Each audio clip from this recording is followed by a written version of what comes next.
there is public outcry across the country. In Atlanta, protesters damaged the College Football Hall of Fame after George Floyd died in police custody in Minneapolis this Monday.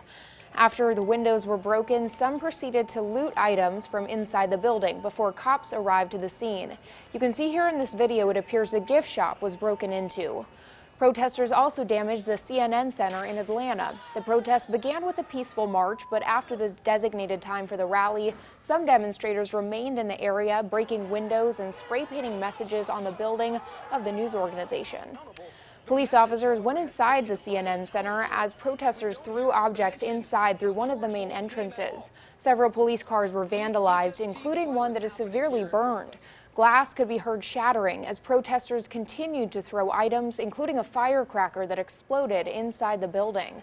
Atlanta police say protesters threw knives, bricks, bottles, and fired BB guns at officers.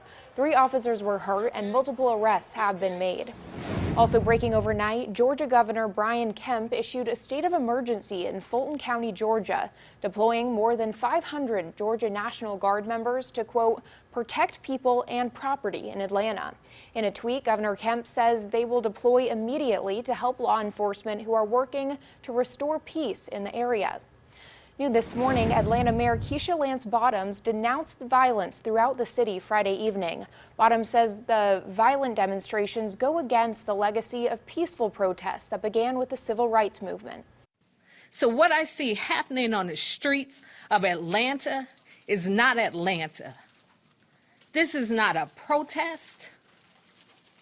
This is not in the spirit of Martin Luther King Jr. This is chaos. A protest has purpose. When Dr. King was assassinated, we didn't do this to our city.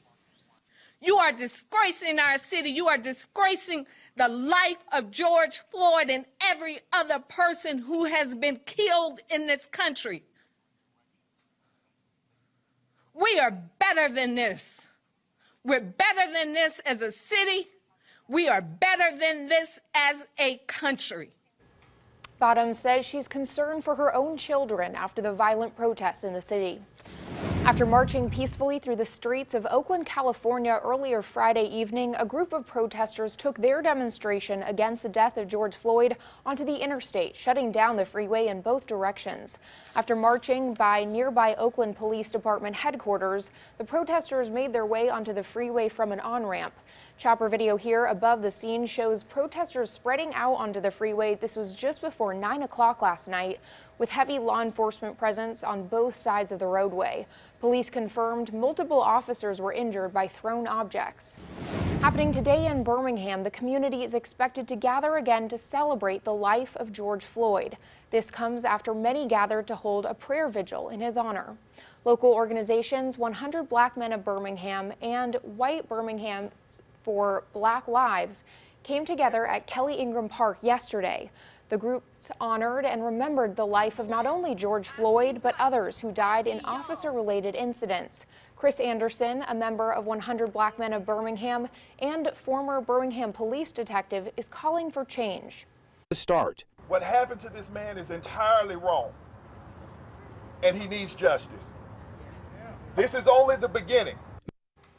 Another protest will take place at Kelly Ingram Park this evening at 5. We have more reaction from local law enforcement and the latest on the George Floyd investigation right now on our website. That's CBS42.com.